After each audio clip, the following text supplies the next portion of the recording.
Estamos en Editorial y Librería Herder para dar inicio a Reaprendiendo a Escuchar, a cargo de Rosmarie Mariaca Feldman, psicoanalista y directora de la colección Psicoanálisis 22 de Editorial Herder. ¿Cómo llegamos hasta aquí? Me refiero a cómo llegamos hasta la música.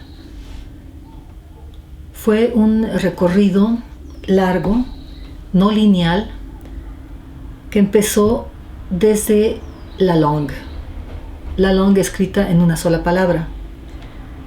Para aquellos que no están familiarizados con lo que estoy diciendo, busquen la presentación sobre lengua privada, dado que desde ahí empieza todo este recorrido. La langue es un neologismo de Lacan, hecho en la sesión del 4 de noviembre de 1971, El saber del psicoanalista. Ya saben que si pronuncio la langue en francés es que se trata de ese neologismo no traducible y que no significa la lengua. Voy a retomar la langue citando a Lacan en Encore, 26 de junio de 1973. En la versión de Patrick Vallas. Escuchen, aunque no lo entiendan.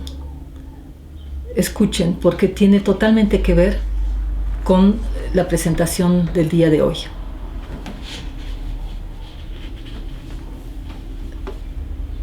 Le langage, c'est l'effort fait pour rendre compte de quelque chose qui n'a rien à faire avec la communication. Quelque chose qui n'a rien à faire avec la communication. Et qui est ce que j'appelle la langue. La langue sert à de toute autre chose qu'à la communication. C'est ce que l'expérience de l'inconscient nous a montré en tant qu'il est fait de la langue.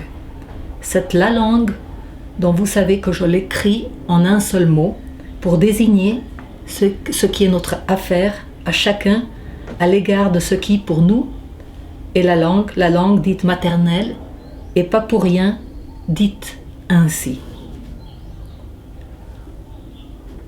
Un poco más abajo dice, comme je l'ai autrefois expressément articulé, il n'y a rien de moins sûr que la langue, ça sert d'abord et avant tout au dialogue. El lenguaje es el esfuerzo hecho para dar cuenta de algo que no tiene nada que ver con la comunicación, y es lo que llamo la langue. La langue sirve a otras cosas que a la comunicación. Es lo que la experiencia del inconsciente nos ha mostrado, en tanto que está hecha de la langue.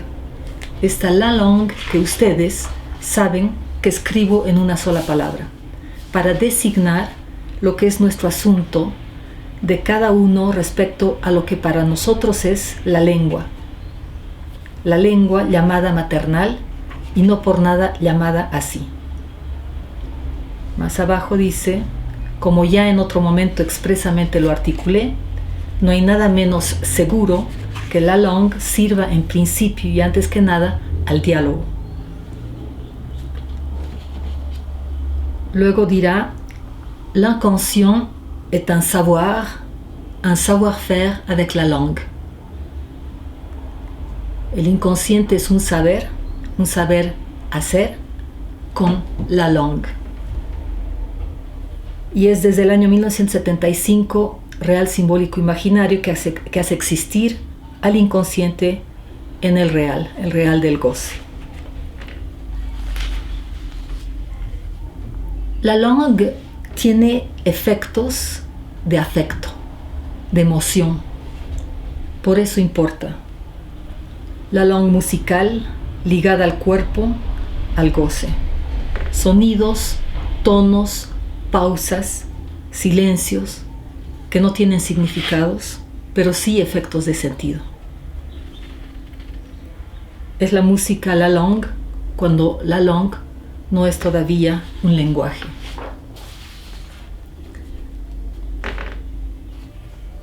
Esta predominancia del registro del real en el inconsciente tiene un impacto que repercutirá en la clínica. Lacan lo extrajo de la clínica. Decía que repercutirá en la clínica principalmente en la escucha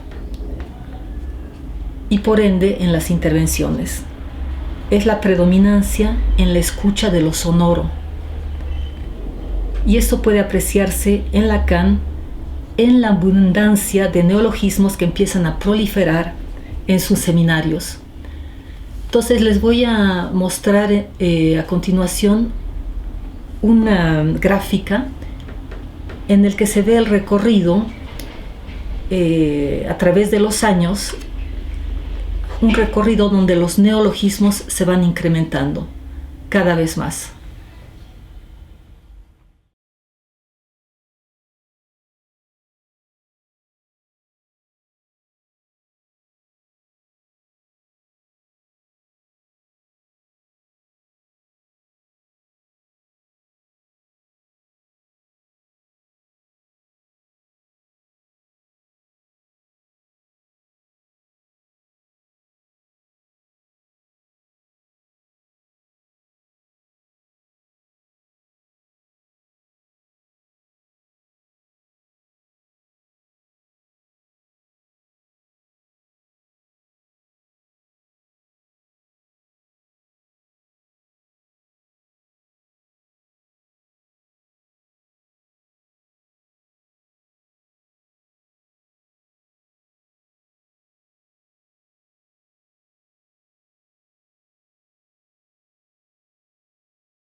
En esta gráfica que vieron, pudieron apreciar visualmente el incremento al que me refiero. Una presencia increciente de neologismos que hablan del mayor peso que va teniendo el registro del real en su enseñanza. Y esto es lo que nos lleva a un reaprender a escuchar. ¿Pero cómo? ¿Cómo se reaprende a poner atención a una escucha diferente?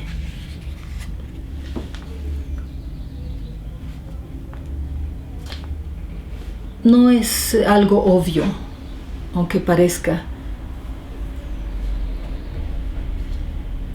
Y en esto Arnold Schoenberg aporta mucho.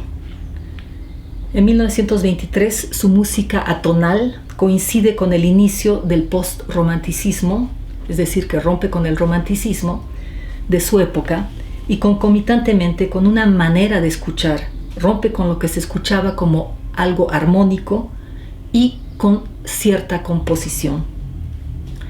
El impacto fue grande. Nunca entendí, dice Schoenberg, qué les había hecho yo para que fueran tan maliciosos, tan iracundos, tan maledicientes, tan agresivos. Se lamentaba Schoenberg que por mucha confianza en sí mismo que tuviera, se sentía en la necesidad al inicio de explicar su recorrido sin retorno, un recorrido sin retorno. Se sentía arrastrado en esa dirección. Y aquí surge la pregunta, ¿arrastrado por qué? Y surge la palabra historia en este momento. Una historia político, social, cultural de su tiempo. No solamente, también una historia personal. No me gusta utilizar la palabra historia porque no se trata de eso. No se trata de historia.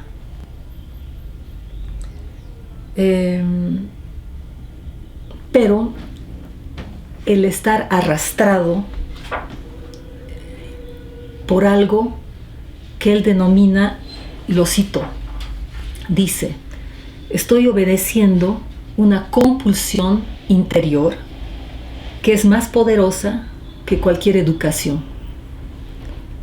Interesante escuchar esta referencia a una compulsión interior, ya que vuelve a poner en perspectiva, redimensiona el peso de una interioridad sobre una exterioridad, aunque ambas estén en algún punto articuladas.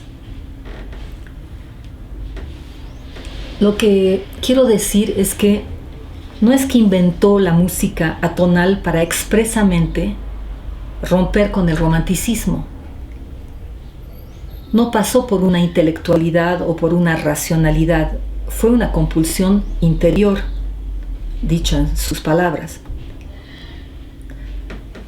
Se menciona el aburguesamiento de la escena musical europea y particularmente de la vienesa, y el agotamiento de una estética de 5 siglos con detonantes de la revolución iniciada por Schoenberg, como detonantes de la revolución iniciada por Schoenberg, de hacer saltar por los aires siglos de una concepción de la música como lenguaje. Un lenguaje que tendía hacia la descarga de la tensión, hacia el reposo absoluto. Schoenberg hizo resaltar lo macabro, la angustia, que según algunos definían el clima de esa época. Estamos en la preguerra y posteriormente en la posguerra. Rompe con paradigmas, rompe con una escucha musical tal como se le entendía hasta entonces.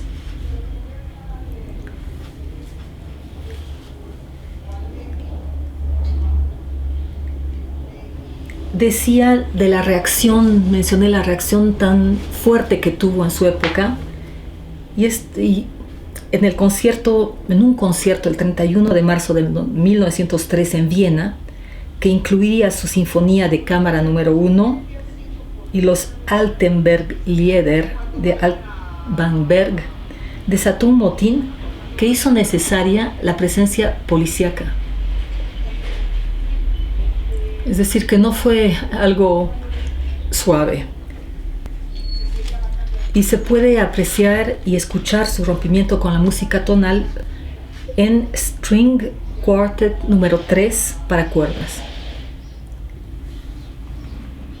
Aquí todo trazo de romanticismo desapareció. Es una obra que consagra el poder de la disonancia. Esta palabra disonancia es fundamental en música,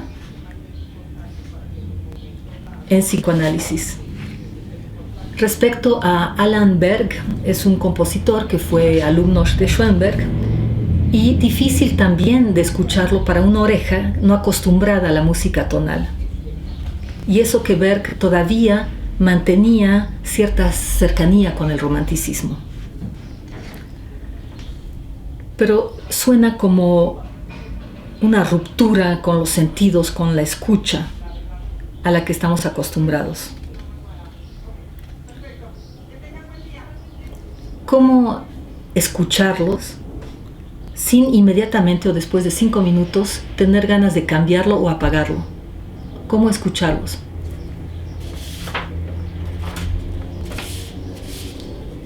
Está aquí hoy con nosotros Alexander Bruck. Él es músico y librero. Estudió filosofía en la UNAM y música en México y Francia. Integrante de la Orquesta Sinfónica Nacional de 2000 a 2012. Actualmente es miembro del Ensemble Liminar, del que fue fundador y profesor de viola y música nueva en la Escuela Superior de Música del Centro Nacional de las Artes. En un intento por reconciliar una actitud ambivalente con la escritura y el discurso verbal sobre la música. En 2017 inicia la Biblioteca Musical Herder, un repositorio circulante de literatura musical que por otro lado busca revalorizar el lugar de la música en el debate cultural. ¿Qué tal, Alex? Hola. Te invité porque me interesa que podamos escuchar, acercarnos a la posibilidad de escuchar esta propuesta, esta ruptura de Schoenberg. En algún momento, dice Schoenberg, lo cito, dice: cada sonido y cada intervalo con sonidos tienen un valor en sí mismos, independientes de su funcionalidad tonal. Y la pregunta es, ¿qué significa que cada sonido y cada intervalo tenga un valor en sí mismo? ¿Lo podemos escuchar? ¿Lo quieres decir? Sí, bueno, primero déjame decir unas palabras y luego voy a tratar de, sí, claro, de mostrarlo en un fragmento musical. En la música, digamos, hasta principios del siglo XX, en la música de la tradición europea orquestal, si queremos, ¿no? Porque el paradigma sería un poco el clasicismo vienés, aunque digo, yo voy a tocar un fragmento de Bach, y es alrededor de la época de Bach donde empezamos a hablar de música tonal, ¿no? Antes, eso da para todo otro programa, pero digamos que más o menos en la época de Bach se establecen dos cosas: la tonalidad como paradigma absoluto de la música que se hace en Europa y después en Occidente durante 300 años prácticamente, y por otro lado el temperamento, el clave bien temperado. Por eso es digamos una obra que marca un antes y después en la música occidental, porque a partir de ahí podemos hablar de un sistema que integra el temperamento de 12 sonidos, que todavía hasta hoy sigue siendo la base de la gran mayoría de la música que se hace en todos los ámbitos, aunque empieza a resquebrajarse eso, y es por cierto es algo que Schoenberg veía que tenía que venir en algún momento. Y por otro lado la tonalidad, ¿no? La tonalidad como un sistema en el que todo sonido, en realidad toda nota musical, es un poco complejo la cuestión de cómo traducir los términos, porque por ejemplo sonido en alemán es Klang, pero Schoenberg no habla de sonidos, Klänge, sino Töne, que son tonos, pero en realidad la traducción es un poquito inexacta, ¿no? O sea, si hablamos de tonos en español, la asociación es distinta. ¿La asociación es con qué? Las asociaciones musicales, o las asociaciones, o en el lenguaje cotidiano también. Si escuchamos hablar de tonos en español, no pensamos necesariamente lo mismo que si escuchamos la palabra Töne en alemán. Y pero ¿cuál sería la diferencia entre tono y sonido? Que sonido puede ser cualquiera, ¿no? El camión que está pasando es un sonido, o bueno, es un complejo de sonidos. Podríamos analizar ese sonido y decir que hay un cierto tono, ¿no? Una cierta nota que en español denominamos con do, re, mi, fa, sol, ¿no? Etcétera. Uh-huh. En alemán con letras. Pero entonces estamos hablando de sonidos musicales, en tanto que se producen por instrumentos construidos específicamente para eso, ¿no? Y que tienen toda una tradición. Ese es el contexto en el que aparece la obra y el pensamiento de Schoenberg, ¿no? Entonces hablamos no de cualquier sonido. Eso sería, digamos, 50 años después, más o menos, llega, si queremos ponerle una etiqueta, un nombre, sería Cage, que dice, bueno, ya no hablemos solo de tonos, sino de sonidos, ¿no? Pero Schoenberg todavía está hablando en el contexto de la música orquestal, música de cámara, teatro musical, con el instrumentario europeo. Todavía no está usando electrónica, ¿no? Estamos en un contexto donde básicamente los medios técnicos y el instrumentario es el mismo que tenían Beethoven y Brahms, ¿no? Y entonces dice Schoenberg que cualquier tono tiene la misma dignidad, ¿no? Tiene el mismo valor, independientemente de su función tonal, ¿no?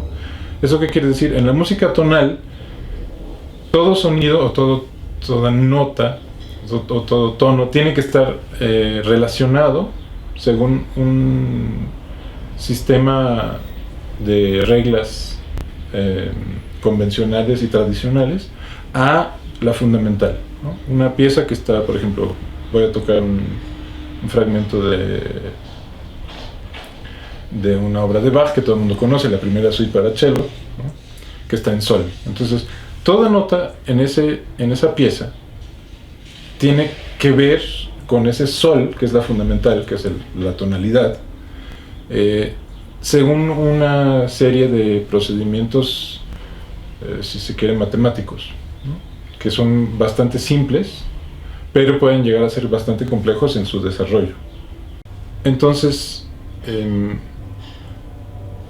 la tonalidad, el sistema de armonía funcional tonal con el que rompe Schoenberg es el sistema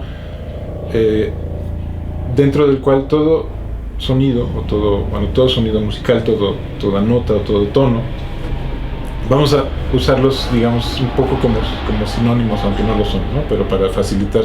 Sí. Se tiene que poder relacionar con la fundamental de una manera, digamos, en una serie, diríamos, lógicamente, en una serie finita de pasos, ¿no? Con ese centro de la tonalidad, ¿no? Y eso es lo que rompe Schoenberg. Y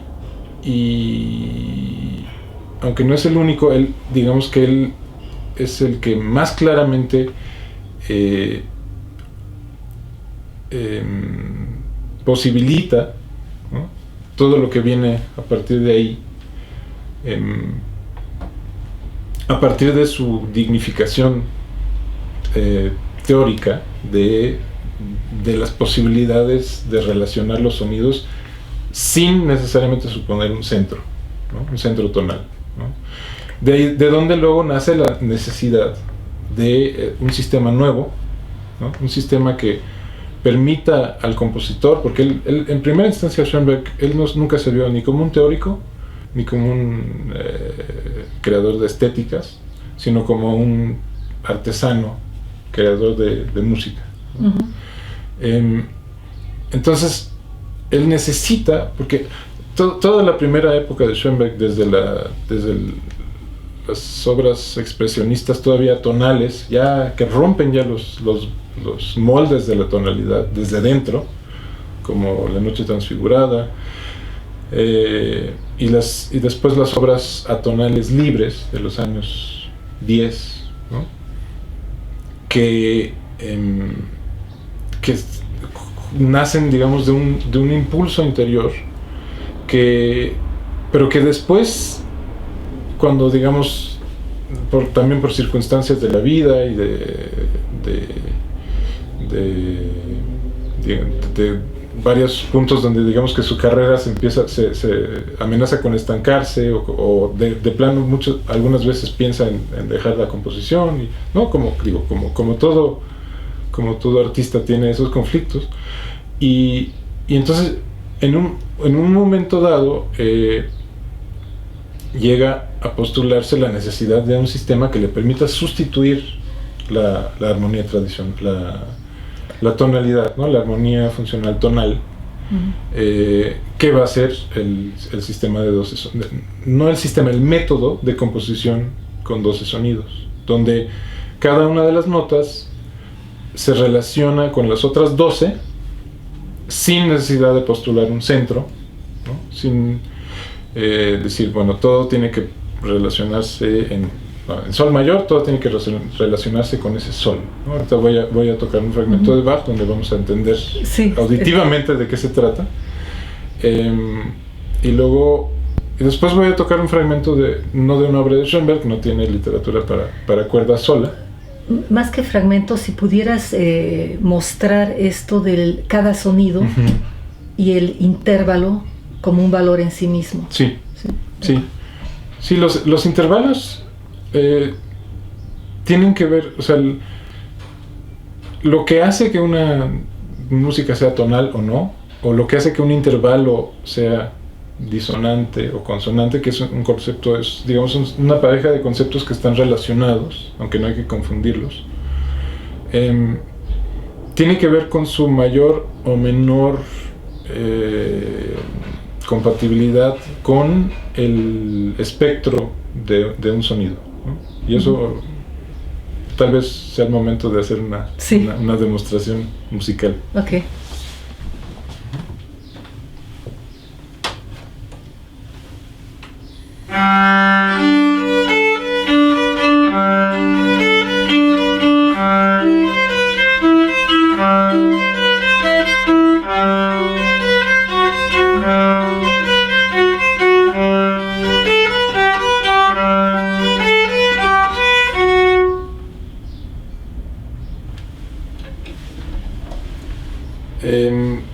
Eso sería música. Eso es un fragmento de la primera suite, originalmente para cello de Bach, de Johann Sebastian Bach. Es una pieza que está en sol mayor, que es digamos la tonalidad más adecuada para este instrumento, o para el cello, que es prácticamente lo mismo, solo una octava más grave, pero son las mismas notas. Y no sé si se dieron cuenta que algo faltaba al final, se quedó como interrumpido, se quedó en suspenso. Eso es justamente porque estas piezas de Bach en particular son casi como demostraciones didácticas de cómo funciona la tonalidad, ¿no? Donde cada sonido yo pienso que la tonalidad es una especie de máquina, una máquina que produce tensiones, que produce emociones, que produce colores a partir de un mecanismo bastante inexorable, ¿no? Que siempre empieza con la fundamental, ¿no? Que es el acorde mayor, que es sol. Este es el acorde de sol mayor, que se compone de la fundamental, la quinta y la tercera, y esos son los tres primeros armónicos que aparecen en la serie de armónicos del mismo sol. Ese sería el centro. El centro es este sol, y este sol, no estamos conscientes de ello, pero este sol contiene en sí una gran cantidad de armónicos o parciales, ¿no? Los llamamos parciales porque todos ellos juntos componen ese sonido, que lo percibimos como una unidad, pero en realidad es algo compuesto, y lo puedo en un instrumento de cuerda fácilmente descomponer en esos componentes. Este sería el sol. Ahora voy a tocar los primeros 6 armónicos.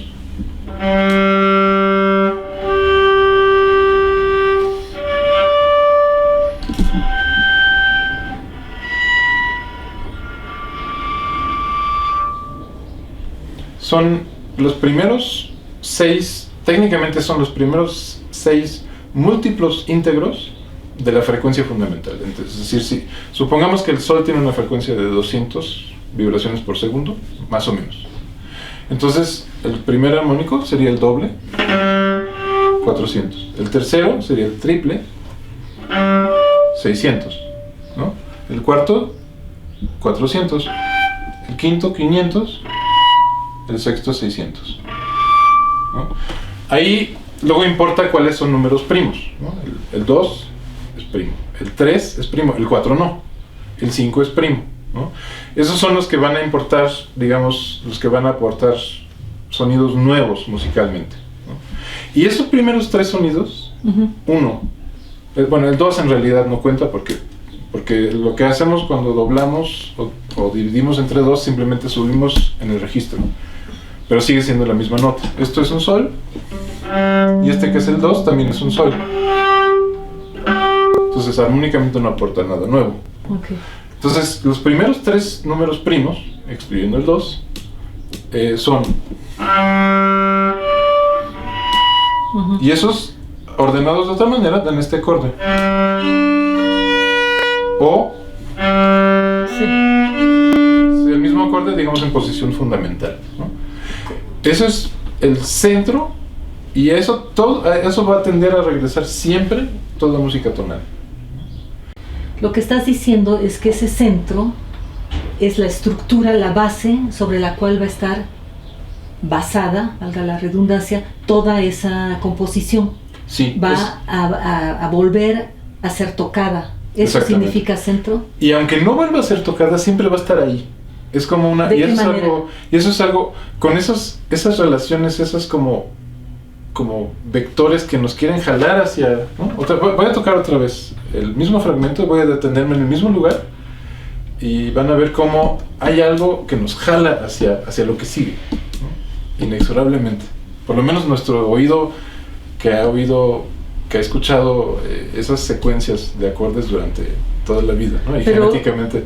Lo que jala entonces es saber la canción, saber que... No necesitamos conocerla, y no necesitamos saber teoría musical. Estamos socializados, nuestro oído está socializado de manera que escuchamos que tiene que seguir lo que va a seguir.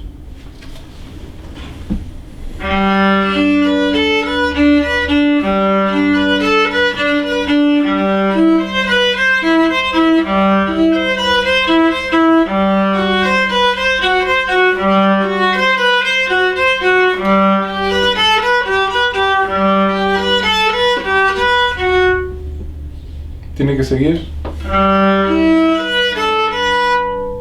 Okay. ¿Sí? No me quiero meter en las razones psicológicas, que las hay, ¿no? Hay psicología auditiva, ¿no? Hay incluso emociones que están en juego ahí, emociones muy, muy profundas y muy directas. Por eso la música es tiene ese potencial, ¿no? que ha aterrado a mucha gente desde los primeros cristianos, ¿no? Y antes, ¿no? Incluso todos los debates que hay sobre la fuerza de la música y el valor de la música y su uso y abuso, ¿no? Tiene que ver Eso es importante, con esa inmediatez, ¿no? Pero entonces hay una cosa que pareciera que estamos hablando de algo natural, ¿no? De leyes inmutables naturales, y eso es lo que cuestiona Schoenberg. Dice, sí, esto se parece a... Ahí suena ese acorde, en ese sol, ¿no? Uh-huh. Pero es una representación pobrísima. Dice en algún lugar en el Tratado de Armonía, que si decimos que ese acorde es la representación fidedigna del sonido, es como decir que las pinturas asirias son representaciones adecuadas de la figura humana, ¿no? Okay. O sea, es una imitación grosera, diríamos, ¿no? Y entonces dice, y eso tiene que ver con el sistema temperado, ¿no? Esos sonidos que están ahí, en un piano, no los puedo tocar tal cual. Los tengo que adecuar, temperar, ¿no? De manera que me permita hacer un sistema racional, digamos. Ahí es uno de los ejemplos más claros de cómo del dilema de la racionalidad occidental, ¿no? Tengo que simplificar las cosas, tengo que cuadrarlas a fuerza para poder hacer ciertas cosas, para poder, en este caso, musicalmente, la razón por la cual tengo que hacer eso es porque quiero modular, no me quiero quedar en ese sol, sino quiero poder ir a todos los posibles tonos, ¿no? No solo los inmediatamente relacionados, que serían el sol, que lo llamamos la tónica, el re, que llamamos la dominante, y el do, que llamamos la subdominante, que son matemáticamente las tres notas que se relacionan más por proporciones más sencillas, ¿no? Matemáticamente es 3 medios y 2 tercios. Es así, ¿no? ¿Cómo sería? Suena complicado, pero es simplemente, como toda la música la podemos expresar en números y en proporciones de números. Lo que pasa es que acuérdate que estamos... Sí, por eso. Lo más sencillo es ¿Cómo sería con Schoenberg y lo que él... bueno, ahí... Sí. Entonces, para decirlo de una manera muy escueta, ¿no? Entonces Schoenberg constata que esa pretensión de naturalidad no es tal, ¿no? Uh-huh. Y que entonces tanto da romper ese molde y buscar algo sin esa pretendida naturalidad, esa pretendida ese anclaje pretendido en leyes inmutables de la naturaleza, ¿no? Que no es cierto. Que no es cierto, Uh-huh. ¿no? Y entonces empieza primero con romper ese molde de una manera intuitiva, que sería la tonalidad libre, ¿no? De los años como de 1909 a 22, más o menos. Yo no soy experto en la cronología de las obras de Schoenberg. ¿Lo pero, podemos escuchar? Es decir, la ruptura. Bueno, lo que preparé es un pedazo de una sonata que es bastante posterior, es de los años 50. Es de un compositor alemán que se llama Bernd Alois Zimmermann, y que compone usando los procedimientos de Schoenberg de composición con 12 sonidos. Ajá. Ya de una manera desarrollada, filtrada, con Antes ¿no? de eso, ¿no se puede escuchar la ruptura con la continuidad en cuanto a, es decir, esto de que cada sonido Uh-huh. y cada intervalo Sí. tengan un valor en sí mismo? Es decir, Pues lo que puedo hacer es tocar justamente el principio de la serie en la que está basada la obra de Zimmermann, Okay. que sería... y lo voy a tocar así como una secuencia de notas, sin todo digamos, los colores y los ritmos.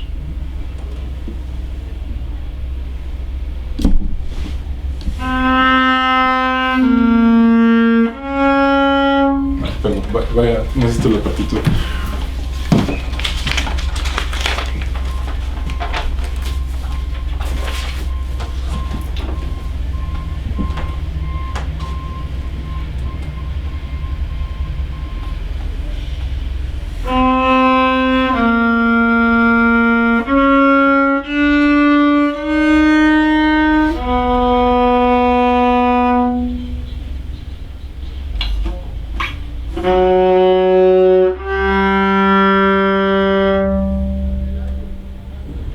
Esa sería, digamos, una serie incompleta de 12 sonidos. No están todos los 12, uh-huh. pero sigue el procedimiento de que se usa la serie y no se pueden volver a usar los mismos sonidos antes de tocar los 12, con ciertas excepciones, ¿no? Y aquí ya hay algunas excepciones, pero claramente escuchamos que la secuencia no es... no hay nada en la secuencia de sonidos que nos jale tan directamente hacia ningún lado como en el ejemplo de Es Bach, decir, ¿no? en esto que acabas de tocar no hay centro.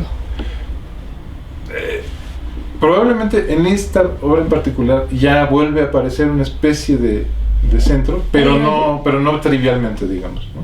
¿Hay alguna notas que podamos escuchar sin Pues, centro? puedo hacer una secuencia, digamos, atonal libre, Ajá. ¿no?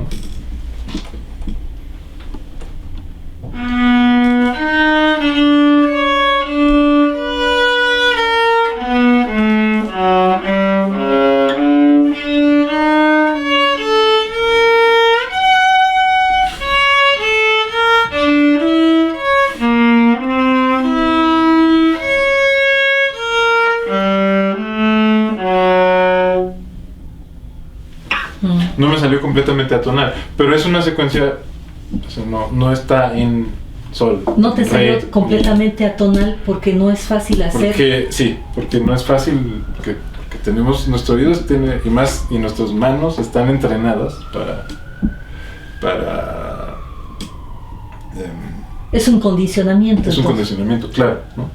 Y por otro lado también la naturaleza del instrumento, o sea, es un instrumento que nace así como lo conocemos, la familia de los violines, el violín, el violonchelo, están hechos para la música tonal, ¿no? Se consolidan, es la familia del instrumento, la familia del violín, se consolida justamente en la misma época que se consolida, un poco antes, que se consolida el temperamento y la tonalidad, ¿no? ¿Cuál sería el instrumento que mejor toca, o donde mejor se puede apreciar los sonidos atonales? El piano, ¿no? El piano justamente porque es temperado, y la música atonal en sus inicios es completamente temperada, ¿no? No se intenta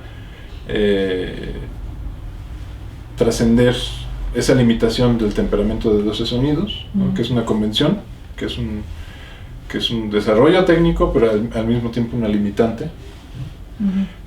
Estos instrumentos no la tienen. Están hechos para la música tonal, pero no son temperados, ¿no? Son dos cosas distintas. Pero digamos que, o sea, si yo toco si estuvieran afinadas,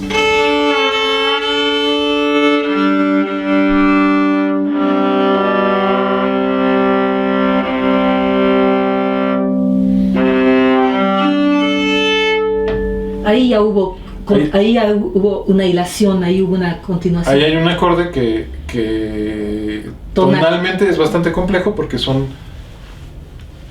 digamos, ese es muy simple, es una quinta, este es igual, pero si los junto los cuatro,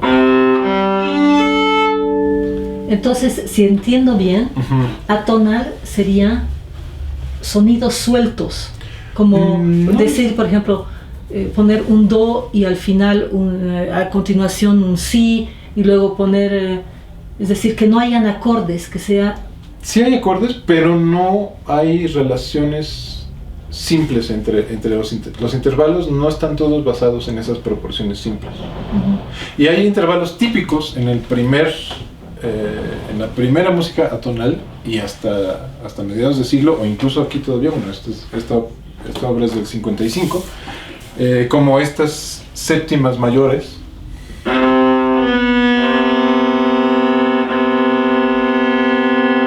¿no? O su inversión, que son las segundas menores, que son en el sistema tonal disonancias. Esto que sería... Sí, ¿no? O sea, y de hecho escuchamos como el sonido tiene una cualidad rugosa, ¿no? Este sonido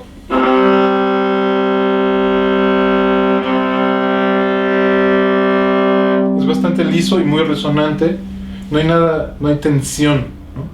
En este sonido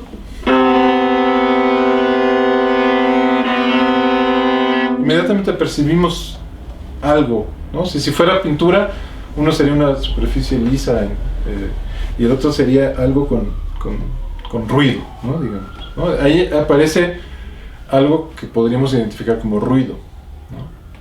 Por eso la relación entre música atonal, disonancia, ruido, es un poco simplificar mucho, pero sí tiene obviamente cierta razón de ser, ¿no? ¿Cómo se podría escuchar música, la música disonante, es decir, la armonía de la música disonante?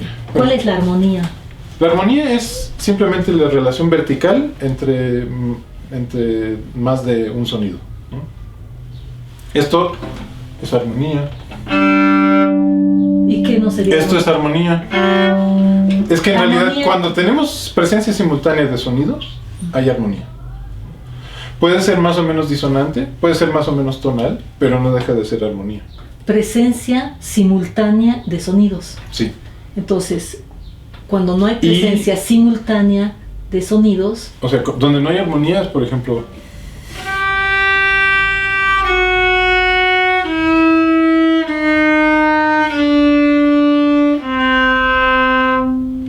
Eso sería una monodía, una sola línea, ¿no? Ahí hay no había armonía implícita, ¿no? Hay armonía implícita, o sea, si yo le pido a un arreglista, ¿no?, de música popular que haga un arreglo basado en esto, Uh-huh. lo va a hacer dentro de ciertos parámetros bastante estrictos, ¿no? Uh-huh.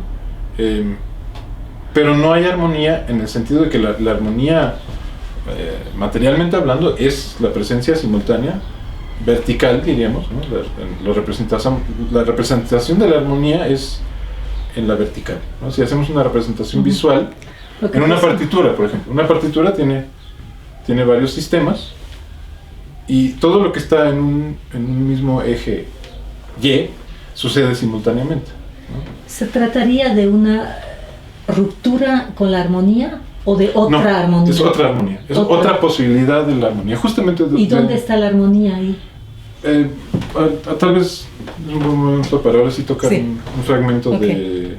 de la sonata de Zimmermann, que tiene mucha relación con muchas tradiciones. Hay una cita, al final hay citas de Bach, hay citas pero bueno, eso al principio no. Okay. Y la obra como tal es el subtítulo, que es Al canto de un ángel, se relaciona directamente con el concierto para violín de Berg, que se llama La memoria de un ángel. Okay. Y entonces está basado en procedimientos seriales que van, de hecho va más allá de la música dodecafónica.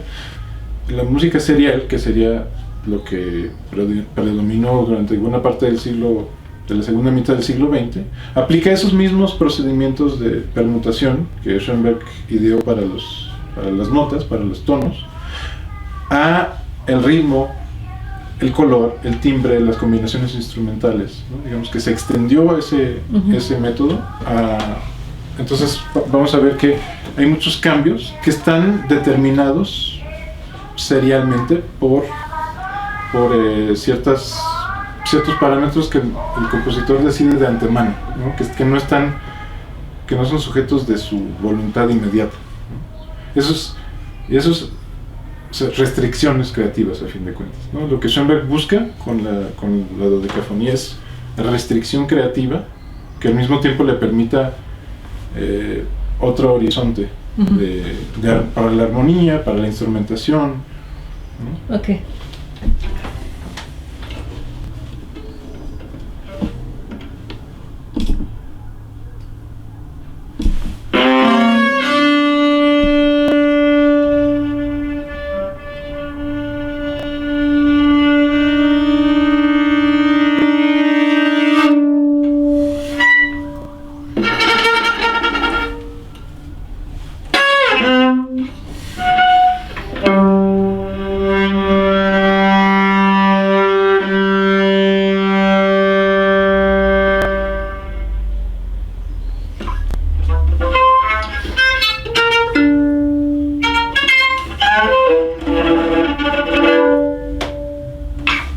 Es un fragmento de la sonata de Zimmermann.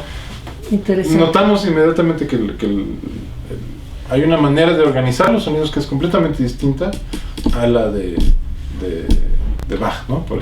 O sea, de Bach, que Bach aquí lo usamos como representante de 300 años de tradición musical.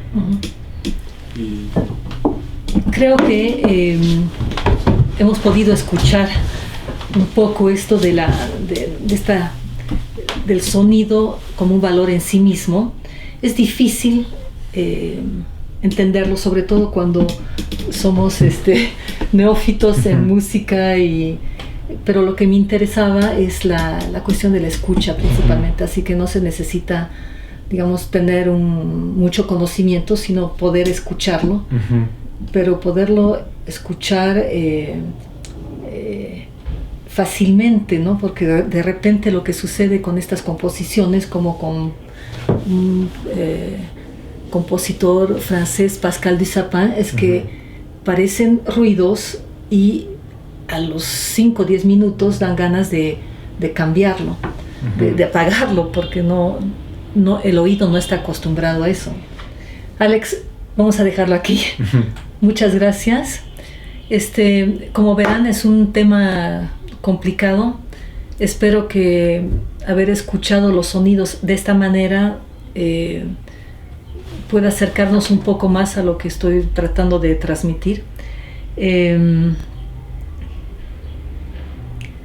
Dar predominancia a cada sonido, es decir, que cada uno sea escuchado en sí, que es la cita de Schoenberg. Lo que dice es, cada sonido y cada intervalo son sonidos, y lo importante es que tengan un valor en sí mismo. Tiene una correspondencia con el registro del real. Dar predominancia a lo sonoro en detrimento del significado es romper con la escucha de significaciones, con la novela, con la historia, justamente, con la hilación acostumbrada. Muchas gracias.